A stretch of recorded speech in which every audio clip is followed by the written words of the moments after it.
Hello, my name is Caden, and today we have a pretty serious noise that I have to diagnose. Excuse my womp womp there.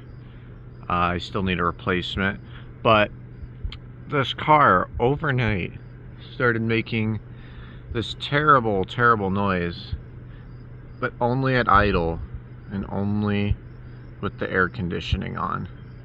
Let me show you. So this is with just it running, no air conditioning on, no nothing. I even have it up on ramps as to get some access to things. Now listen right when I switch the air conditioning on. I'm gonna do this live, no editing here. So we go in and we go ahead and press our handy dandy upper.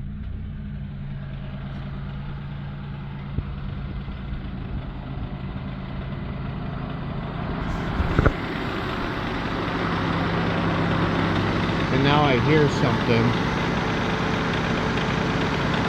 You know, this sounded a lot worse last night.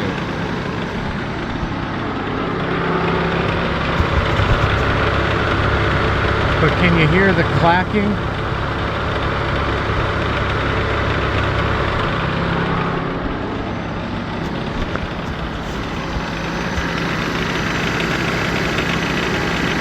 It sounds like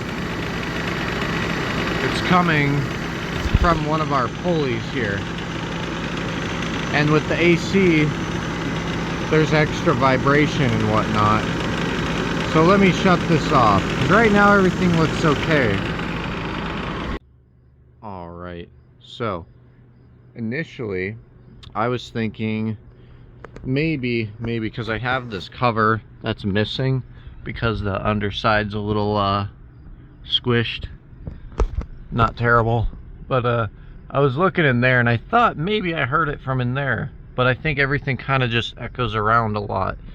But now the more I listen, the more I hear it up here, and then that's when I kind of noticed something. If I look, it would appear that my harmonic balancer is now deteriorating. So here's what I think is happening, because there's that chunk. I bet you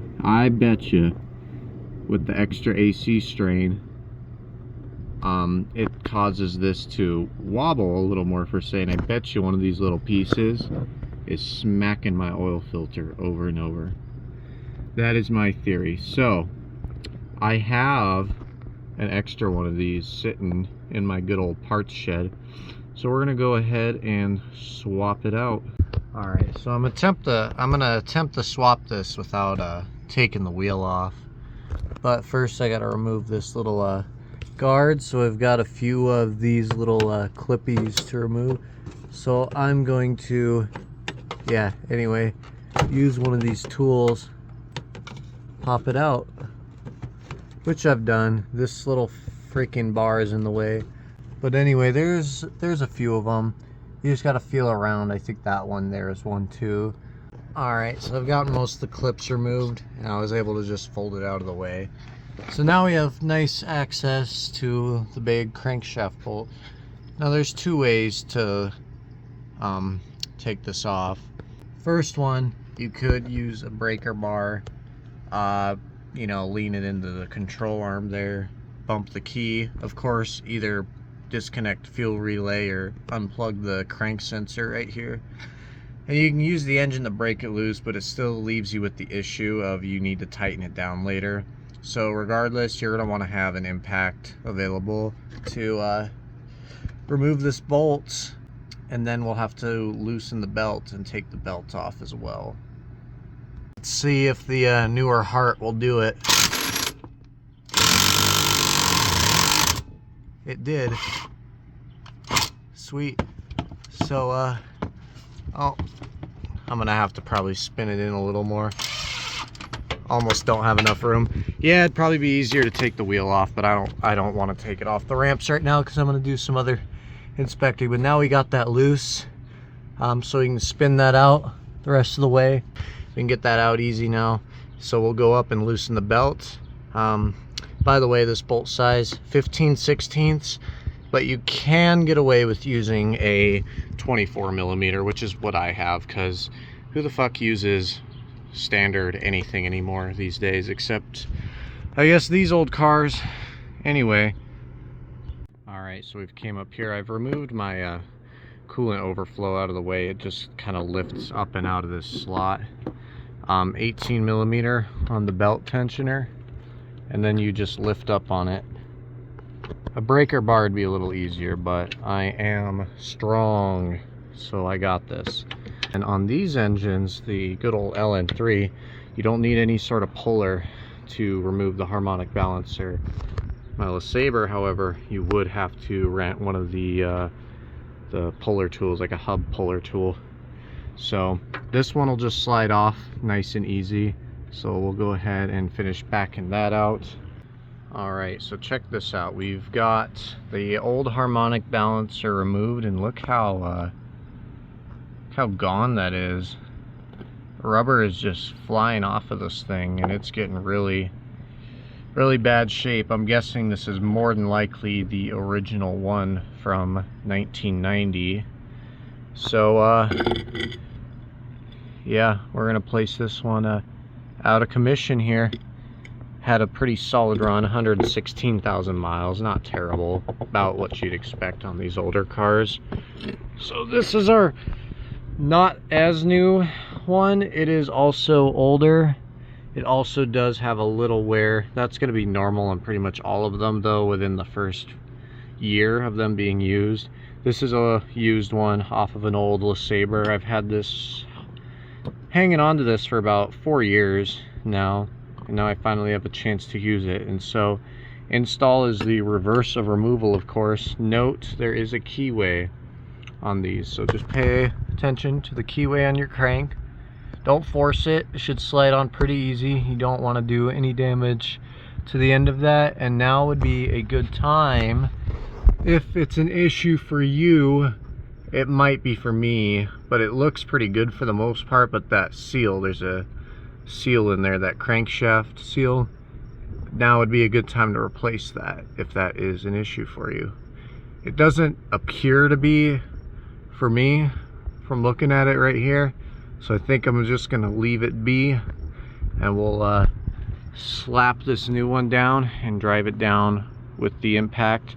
I am gonna clean up the bolt threads a little bit on this, and I'll probably apply a small amount of blue Loctite. Now I say blue because, you know, this is a serviceable part. You want it to be removed in the future. Blue Loctite will do just fine, or no Loctite if you really want to. It doesn't matter that much. Just make sure you get it good and tight. You do not want these to back out or get loose while the engine's running, because if it falls off, you can do some serious damage to the end of the crank. So we're not going to do that.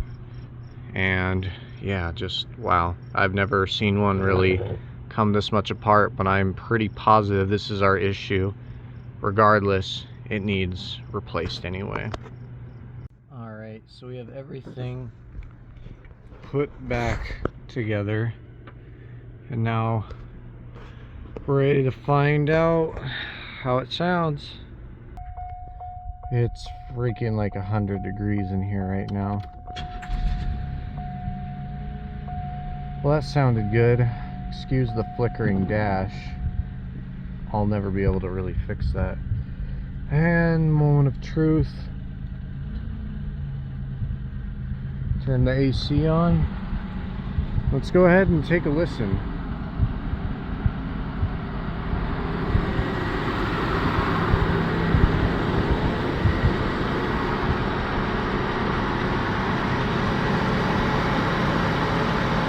I think she sounds pretty good to me.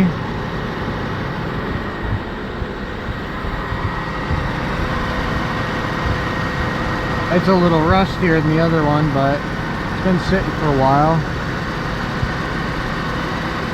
AC is engaging, a little hard to see, but AC clutch engaged. I had that as a consideration as well. What I really thought it was a cracked flex plate at first, but turns out it's not that. So I want to say everything sounds good. I don't hear that rattling, ticking, anything anymore.